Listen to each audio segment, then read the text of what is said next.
साहित्य सभानि डिलिगेटआव लिरनाय आंखौथ' खन्थाइगिरि होनना बहुदा मिथियाना आं गांथाम बिजाब दिहुनबाय आथिखालाव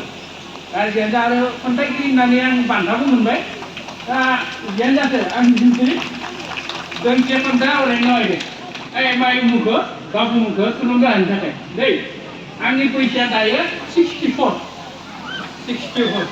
आं इरिगेसनाव साख्रि मावोमोन इतिमध्य आं रिटायार्ड मोनबाय आरो आं खन्थाइखौ फरायनो लाबाय आंनि खन्थाइनि मुङा जाबाय दावहारु फोथार बेयावदि मोनसे आफाद जादोंमोन मिथिगौना सेन्ट्रेल साहित्य सभानि बे साहित्य सभायाव आं बे खन्थाइखौ लिरदोंमोन आरो बे खन्थाइखौ सोरखौ गोदानारिनि नबिन बर'खौ लाफानानै दुलाराय आबसुनि आन्दलनाव जायफोर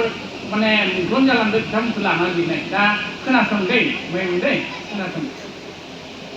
दावहारु फोथार थारमाने नैबे आफादसालिनि मुंखौ दावहारु फोथार लाखिनाय जादोंमोन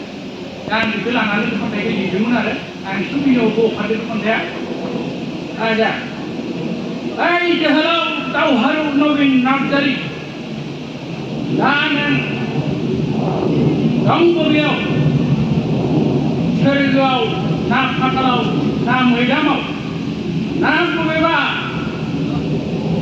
मुगैथाव गोथै हाखराव हे जोहोलाव नों गाबदों नामा फिसा नों दागाब नों फिसा दागाब नों माहारिनि सासे गिर जोहोलाव समाया हामा नोंनि खुगायाव दुखुनि मोदै मुलुगदांखा जाबाय हनै नोंनि दावहाथिलिया गोथार दावहारु फोथार मुङै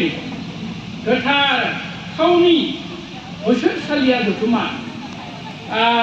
बाजिगुथि दुलाराय बर' थुनलाइ आफादनि नों नुहुरदोंना नुहुराखै ओइ जोहोलाव ओइ बिर जोहोलाव नों खोनादोंना खोनायाखै हनै बिरनोसै हनै बिरबाय गोथार फिरफिल्ला अख्राङाव हाबाब बेसेबा हायलासे गोमो गाबनि लोमस्रावसिगोन हाबाब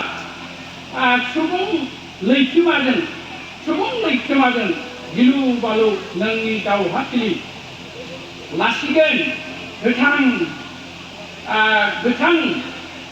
गोथार महर दाखा नोंनि गोजा दैसामा नंखाय नोंनि जोनोमा जेब्लाबो नंखाय नोंनि थैनाया थागोन अराय जेन्नानै नोंनि मुङा मुलुग जारिमिनाव बर' माहारिनि गोजोन्थों।